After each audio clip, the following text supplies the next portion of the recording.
Bonjour à tous, j'aimerais partager avec vous quelques pensées autour de toujours continuer sur cette analyse finalement des réactions de Jésus, de comprendre son caractère, sa personnalité, et finalement Jésus, lui qui doit être notre modèle, eh bien s'emparer de cette réalité pour qu'elle devienne la nôtre, pour que nous aussi nous puissions agir comme Jésus agissait, penser comme lui, nous laisser remplir par lui et surtout nous laisser corriger aussi par lui en regardant notre Maître. Et dans Jean chapitre 2, à partir du verset 13, il nous est parlé d'un récit un peu particulier. Je lis, le jour où les Juifs célèbrent la fête de la Pâque était proche et Jésus se rendit donc à Jérusalem. Il trouva dans la cour haute du temple des marchands de bœufs, de brebis, de pigeons, ainsi que des changeurs d'argent installés à leur comptoir. Alors il prit des cordes, en fit un fouet, et les chassa tous de l'enceinte sacrée avec les brebis et les bœufs. Il jeta par terre l'argent des changeurs, renversa leur comptoir, puis il dit aux marchands de pigeons, « Ôtez cela d'ici, c'est la maison de mon Père, n'en faites pas une maison de commerce. » Verset 17, les disciples se souvinrent alors de ce passage de l'Écriture, « L'amour que j'ai pour ta maison, ô Dieu, est en moi un feu qui me consume. » Dans ce passage, comme je l'ai lu, nous sommes à la période de la Pâque juive, et où on se remémore justement cet événement où un ange destructeur devait passer sur tous les jeunes, les enfants, et à ce moment-là, que s'est-il passé? Et Dieu avait dit, eh bien que ceux pour lesquels qui mettraient du sang de l'agneau sur les portes de la maison, sur les linteaux de la maison, seraient protégés. Et donc, c'est en mémoire de cela. À chaque fois que l'ange destructeur passait, il passait par-dessus. Il ne rentrait pas dans la maison lorsqu'il voyait le sang de l'agneau. Et donc, cette fête, Dieu avait demandé à ce qu'elle soit perpétuellement fêtée par son peuple. Et nous arrivons là, à cette période-là. Jésus va au temple. Et que constate-t-il? Il constate que devant le temple, il nous est même dit dans l'enceinte sacrée, il y avait des ventes, des marchands de bœufs, de brebis, de pigeons. Donc imaginez la pagaille qui devait régner, des changeurs d'argent, donc tout un tas de personnes qui n'étaient plus dans une dimension du sacré, qui n'étaient plus là pour honorer Dieu dans le temple de Jérusalem, mais qui étaient simplement là pour faire des affaires. Et donc ils avaient transformé l'entrée du temple de Jérusalem en un lieu de commerce. En un lieu de commerce. L'idée était que, pourquoi toutes ces bêtes étaient là? Eh bien, c'est pour que ces bêtes puissent être apportées en sacrifice par les Juifs qui venaient justement dans le temple de Jérusalem. Mais l'idée du sacrifice c'est un symbole dans lequel on prépare son cœur à apporter une offrande, à apporter un sacrifice à l'Éternel. Alors que là, les gens arrivaient, achetaient la bête, l'offraient comme cela, mais sans aucune notion finalement du respect à l'égard de Dieu. Dieu ne nous appelle pas à respecter des murs, à respecter un lieu précis, comme si ce lieu était sacré, mais à cette époque-là, en tout cas, parce que le Saint-Esprit n'habitait pas encore dans les hommes. Notre corps n'était pas encore le temple du Saint-Esprit. Eh bien, il y avait un lieu pour adorer Dieu, un lieu justement où eh bien, le sacrifice s'accomplissait. On ne pouvait pas faire les choses n'importe comment. Eh bien, il fallait aller au temple. Et ce temple, donc, qui était une sorte de lieu de la rencontre, était devenu un lieu du commerce. Et c'est intéressant de voir la réaction de Jésus. Il a eu une réaction vive. Au verset 15, il nous a dit qu'il a pris des cordes. Il a commencé à nouer ces cordes les unes aux autres pour faire un fouet. Afin de faire quoi? Afin de chasser tous ces vendeurs de l'enceinte sacrée, de chasser ces brebis et ces bœufs. Il a jeté l'argent des changeurs et il a renversé leur comptoir. Vous imaginez cette scène, quelques instants? Vous voyez, c'est une scène où très clairement, Jésus est en colère. Et en colère, pourquoi? Il a même dit ceci, ôtez ôtez cela d'ici. C'est la maison de mon Père. N'en faites pas une maison de commerce. Et cela nous amène à réfléchir sur la façon dont aujourd'hui nous considérons l'Église. L'Église, pas tellement en tant que bâtiment. La réalité, c'est qu'aujourd'hui, une salle peut être louée pour 2-3 heures pour que le peuple de Dieu s'y réunisse. Et puis ensuite, ce même lieu peut être loué à un autre usage. Et même, de peur de choquer quelques-uns, il peut être même loué à un usage qui est mondain. Voyez, vous utilisez une salle municipale où vous faites un concert de louanges, un temps de prière dans un lieu que vous avez loué. Pendant que l'Église est réunie, alors ce lieu-là est sanctifié parce que les enfants de Dieu sont présents et apportent à l'Éternel un culte pendant ce temps-là. Mais après, une fois que c'est terminé, d'autres personnes peuvent jouir de cette même salle. Et donc, ce n'est pas le lieu qui fait quelque chose de sacré, mais c'est les personnes qui sont présentes. Et là, aujourd'hui, maintenant, du temps de l'Éternel, le temple de Jérusalem avait une dimension sacrée. Voyez, et donc Jésus est en colère parce que cette dimension du sacré, ce respect que on devait à Dieu, eh bien, n'était plus. Voyez, bafouer le temple de Jérusalem, c'était comme bafouer l'Éternel. Et je crois qu'aujourd'hui aussi, eh bien, il ne s'agit plus de parler du temple de Jérusalem, mais il s'agit de parler de nos églises, de nos temps de réunion, de nos temps de rassemblement. Est-ce que nos temps de rassemblement sont considérés comme étant sérieux, comme étant un temps où nous devons encore plus respecter la présence de Dieu, la présence du Saint-Esprit, là où 2 ou 3 sont assemblés?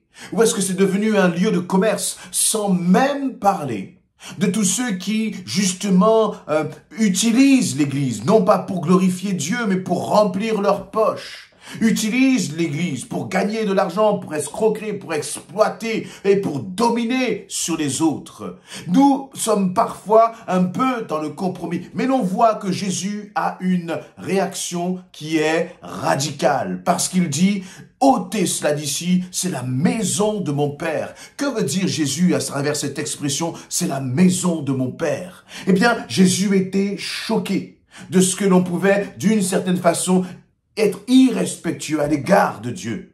On ne parle pas d'un païen, que quelqu'un qui ne connaît pas Christ soit irrespectueux à l'égard de Christ, irrespectueux à l'égard de Dieu. Bon, c'est de l'ignorance et Dieu pardonne les temps d'ignorance.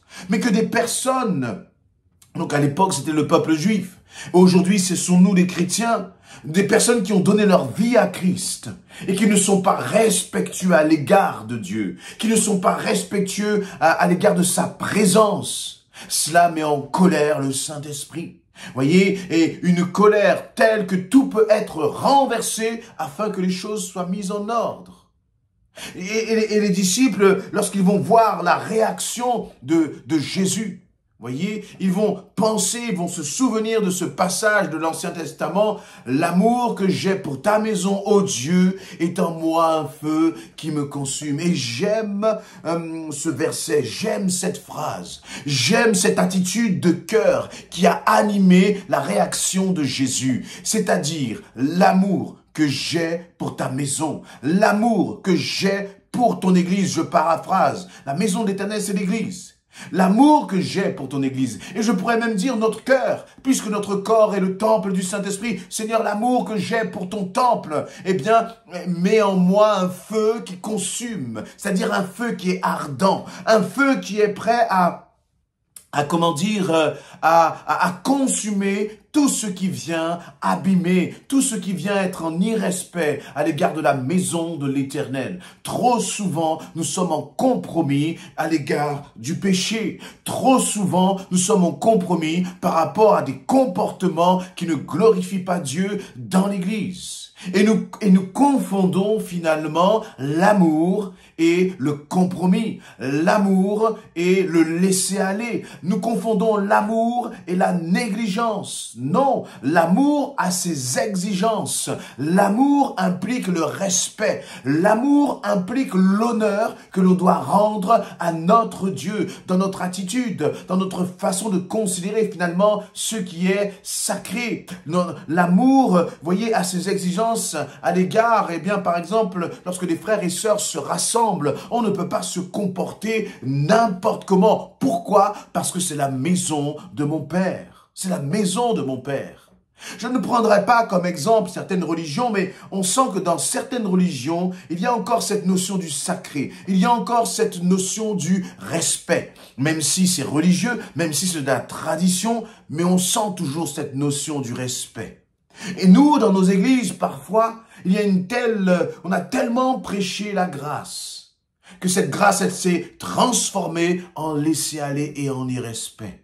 Mais notre Dieu, nous devons lui rendre honneur. Nous devons, vous voyez, considérer sa présence avec respect. Lorsque les grands de ce monde entrent quelque part, eh bien, nous savons leur porter du respect. Bien que notre société, d'ailleurs, oublie même ce que c'est que le respect. Le respect à l'égard des autorités. Lorsqu'on entend des discussions, lorsqu'on entend des conversations, voyez, on agit avec les autorités comme si c'était notre petit copain sur lequel on peut taper sur l'épaule. C'est comme ça que le monde fonctionne. Mais je crois que nous, en tant qu'enfants de Dieu, nous ne devons pas fonctionner comme cela. Et voyez, eh bien, il nous a dit que Jésus a été radical. Il a dit, ôtez cela d'ici. Pourquoi ? Laissez-moi vous dire que le lendemain ou le samedi d'après, si vous reveniez là, devant la place du temple de Jérusalem, et que Jésus commençait à approcher, laissez-moi vous dire qu'aucun marchand de pigeons, de bœufs, de brebis ne restera là et ne traînera dans le coin. Pourquoi? Parce qu'ils auront tiré une leçon de la réaction de Jésus. Cette réaction, très certainement, peut-être les a un peu choqués au début, mais leur a permis de prendre conscience qu'il fallait mettre de l'ordre. Et je crois que l'ordre, c'est important. Dans nos églises, il est important qu'il y ait de l'ordre. On ne peut pas faire n'importe quoi, n'importe quand et n'importe comment si on veut vraiment rendre gloire à Dieu. Je ne dis pas que nos églises doivent être des lieux, vous voyez, austères, des lieux où on ne peut pas rigoler, partager et avoir des temps conviviaux. Au contraire, mais tout cela n'autorise pas le désordre. Tout cela ne doit pas autoriser le manque de respect à l'égard de notre Dieu. Pourquoi? Eh bien, finalement, parce que c'est la maison de notre Père et nous devons le considérer. La réaction de Jésus manifeste son amour pour la maison du Père. La réaction de Jésus manifeste même plus que son amour pour la maison du Père. La réaction de Jésus manifeste son amour pour le Père. En ayant finalement été irrespectueux à l'égard de la maison du Père, Jésus a considéré qu'on était irrespectueux à l'égard du Père, et ça, Jésus ne pouvait l'accepter. Et je crois que ça doit être la même chose pour nous. Soyons respectueux à l'égard de l'Église, pas en tant que bâtiment, mais en tant que communauté de frères et de sœurs qui sont unis en Christ. Soyons respectueux sur notre façon de parler de l'Église. Parfois, on peut beaucoup la critiquer. Parfois, on peut beaucoup lui tirer dessus à balles, comment dire, comme des mitraillettes. Parfois, on peut beaucoup rabaisser l'Église, la pointer du doigt. Mais le Seigneur dit, attention à ma maison. Ne faites pas n'importe quoi dans ma maison. Parfois même, on a des réunions qui n'ont ni queue ni tête du point de vue spirituel. Des réunions où les hommes et les femmes s'amusent, se réjouissent, etc. Mais où le Seigneur n'y est pas, où le Saint-Esprit n'est pas présent. Y a-t-il encore des hommes et des femmes aujourd'hui, à notre époque, qui peuvent dire ceci? L'amour que j'ai pour ta maison, ô Dieu, est en moi un feu qui me consume. L'amour pour la maison de l'Éternel. L'amour pour l'Église. Est-ce que l'amour pour l'Église est un feu en toi? Ou est-ce qu'il y a une forme de négligence, d'indifférence même parfois? Bien-aimés, ayons cette réaction que Jésus a eue à l'égard de l'Église. Et Jésus a agi là comme un gardien finalement de ce qui se passait.